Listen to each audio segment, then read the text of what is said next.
What's going on, guys? Welcome to our daily show where we discuss the fourth stimulus check updates, the government shutdown that is looming on the horizon in now 2 days, the government default, which is now looming in about 2 weeks, which will be the first time ever that the government could default on all its debt obligations, possible Social Security payments, payments to military, literally everything the government pays out, child tax credit payments, Medicare, Medicaid. Literally, the government could run out of money here in as little as 2 weeks if they don't raise the debt limit ceiling. We're going to be talking about that, the next upcoming stimulus package, the infrastructure package, money, investing, and pretty much everything you need to know about on this show. If you're new to the channel, make sure to subscribe down below. It's completely free to do so. And if you find these videos helpful, don't forget to hit the like button for us down below. My. The vote of all votes last night failed. That's right. Mitch McConnell, the leader of the Republicans in the Senate, led the Senate Republicans, the Senate GOP. All these Senate Republicans voted no to a bill to keep the government open, a government shutdown, and to prevent the government from defaulting. Yeah, so all the Senate Republicans basically voted for to let the government default and to let the government shut down. You can read it here, right here in black and white. Mitch McConnell's Senate Republicans, GOP, votes for the U.S. to default on its debts and for the government to shut down. Here it is in black and white, guys. Can't make this stuff up. So as of right now, we are now 2 days away from a government shutdown, and we are now possibly as little as 2 weeks away from a first ever government default. An estimate is somewhere around October 15th when the government will run out of money. But that is an estimate. That doesn't mean that it can't happen earlier than this. Okay, a government default means the government will literally run out of money. It could happen on October 10th. It could happen on October 5th. It could happen on October 20th. It could happen on October 30th. That is an estimate. Even the Treasury Secretary Janet Yellen does not want to give a date because we don't know the exact date that the government will literally default. And just so everybody's clear, a government shutdown and a government default are two different things.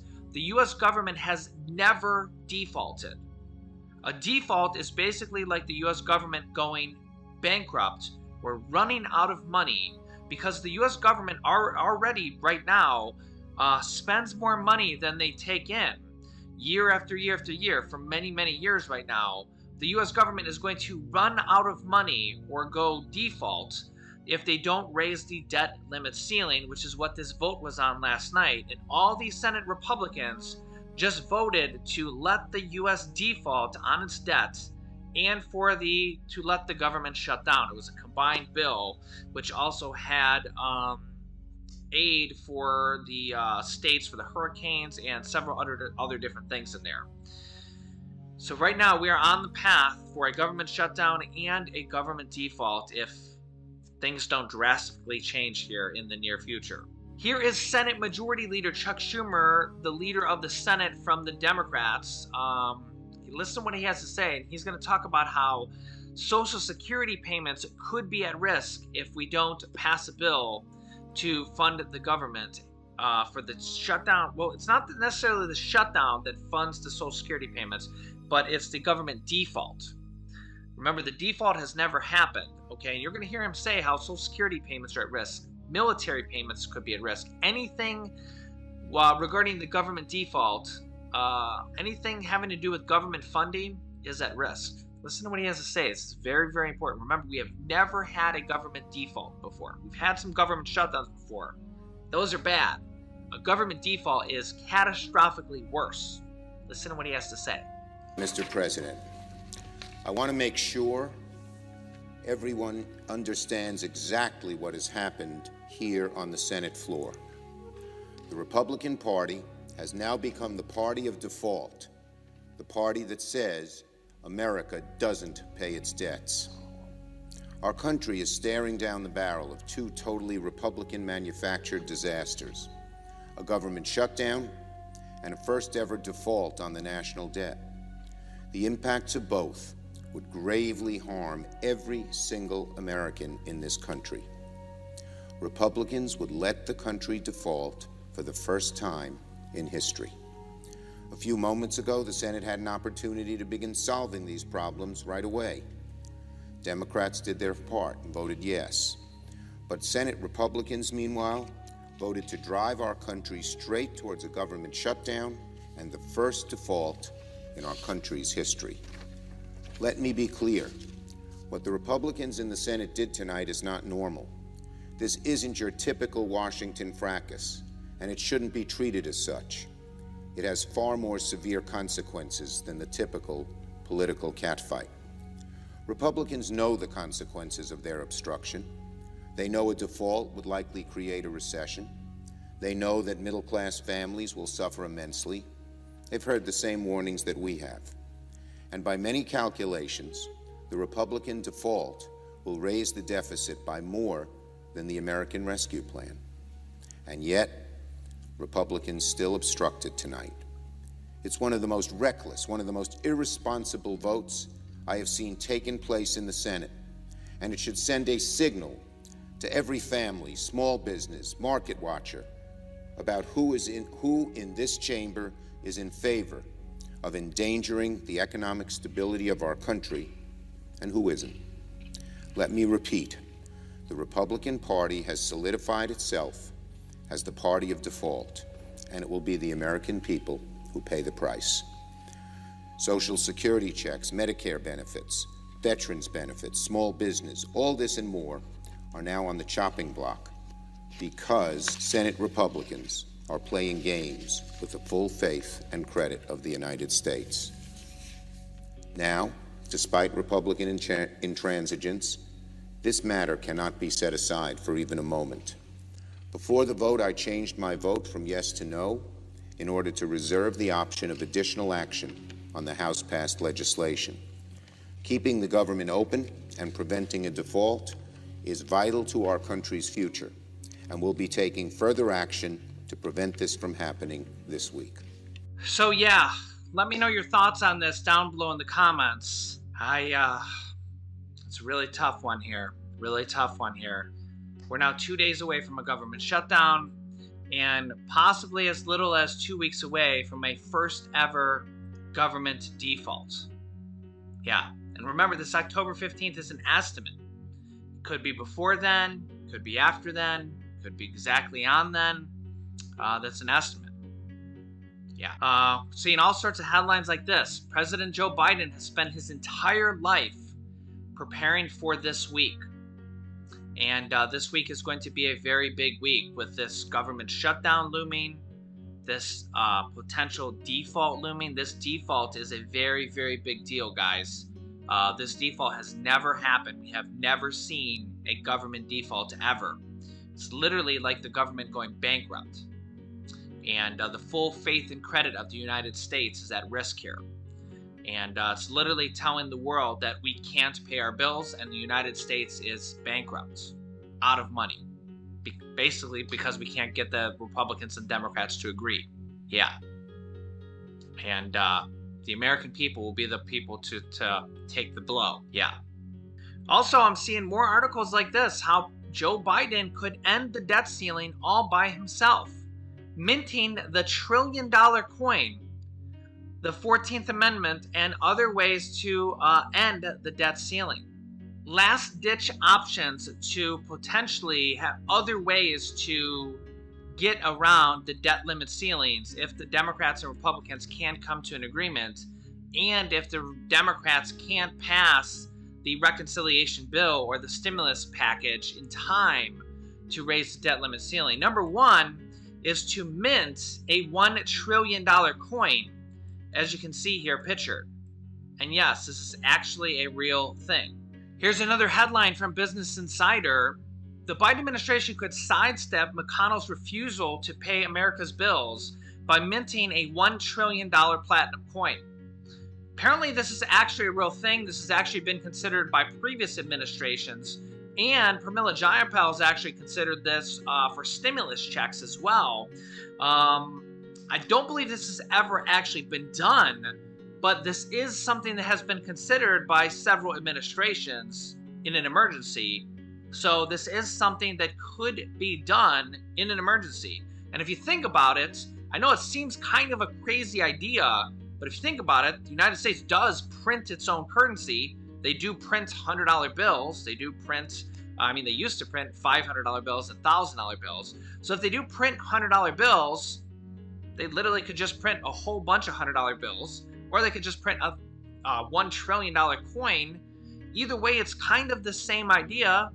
Print a whole bunch of money and fund the government, or print a $1 trillion platinum coin and basically fund the government with that $1 trillion coin as a type of temporary reserve to fund the government temporarily while the Democrats go through this procedure to pass the stimulus package if they need to buy a little bit more time to pass the stimulus package. Remember that the reason that Mitch McConnell has all the Republicans voting no is that they just don't agree with the Democrats. Imagine that. Republicans don't agree with the Democrats. Mitch McConnell says that the Democrats should just raise the debt limit on their own because they just don't agree with everything the Democrats are doing. And the Democrats should raise the debt limit on their own, even though the Republicans and Democrats have always together.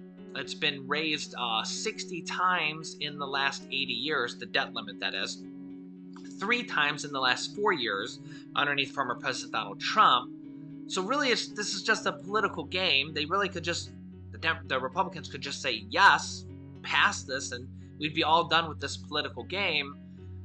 But Mitch McConnell refuses to do that, so we have to go through this whole rigmarole here, and the whole American economy is at risk. Can't make this stuff up.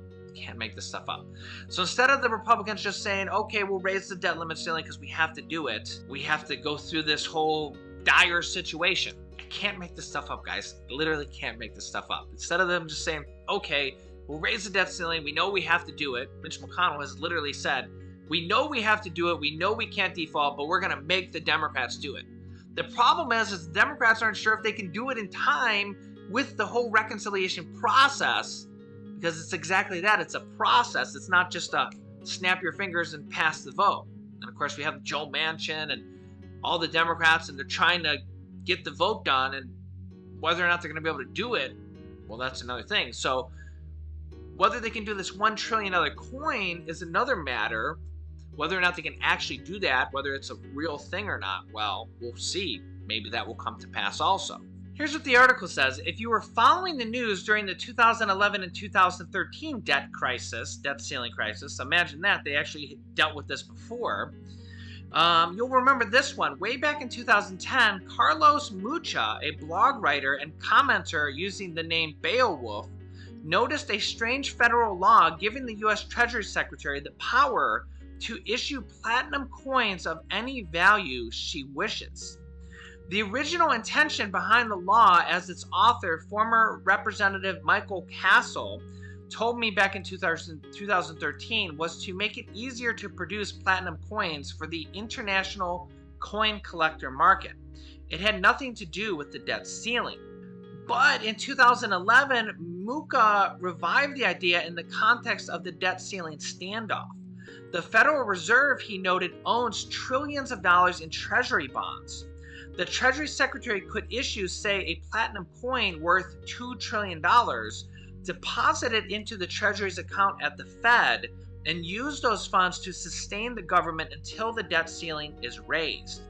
The best part of the mint the coin plan is that the idea of funding the government with a literal $1 or $2 trillion coin is extremely funny. The worst part is that it's extremely funny, and thus seems insufficiently serious for the US government. That's part of why the Obama administration rejected the idea back then. But the legal case for minting the coin is as solid as platinum. Just ask former US Mint head Philip Delhey or Senator Mike Lee, a Republican from Utah, who has introduced legislation to close the platinum coin loophole. The plain text of the law clearly allows the Treasury Secretary to do this, and Jay Powell, the federal chairman in a past career and expert of the debt ceiling and its dangers, is arguably legally required to accept the coin as a deposit. The other thing the Democrats could do is when they pass the stimulus package, they could simply raise the debt limit ceiling or get rid of the debt ceiling in its entirety so they don't have to go through this every 1 to 2 years.